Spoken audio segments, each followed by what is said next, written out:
Our tutorial is about C# basic syntax. Before we study basic building blocks of the C# programming language, let us look at our minimum C# program structure so that we can take it as a reference.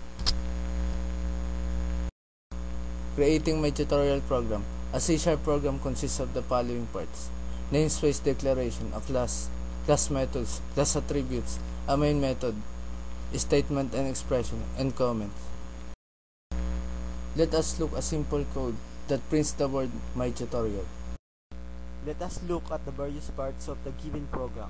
The first line of the program using system, the using keyword is used to include the system namespace in the program. A program generally has multiple using statements. The next line has the namespace declaration. A namespace is a collection of classes.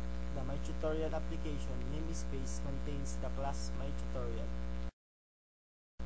The next line has a class declaration. The class MyTutorial data and methods definition that your program uses. Classes generally contains multiple methods. Methods define the behavior of the class. However, MyTutorial class has only one method main. The next line defines the main method, which is the entry point. For all C# programs, the main method states what the class does when executed. The next line is ignored by the compiler and it is put to add comments in the program. The main method is specify its behavior with a statement.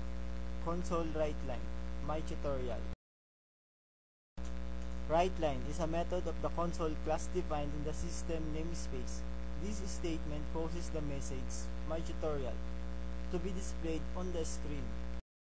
The last line console read key is for the BS.NET users. This makes the program wait for a key press and it prevents the screen from running and closing quickly when the program is launched from Visual Studio.NET.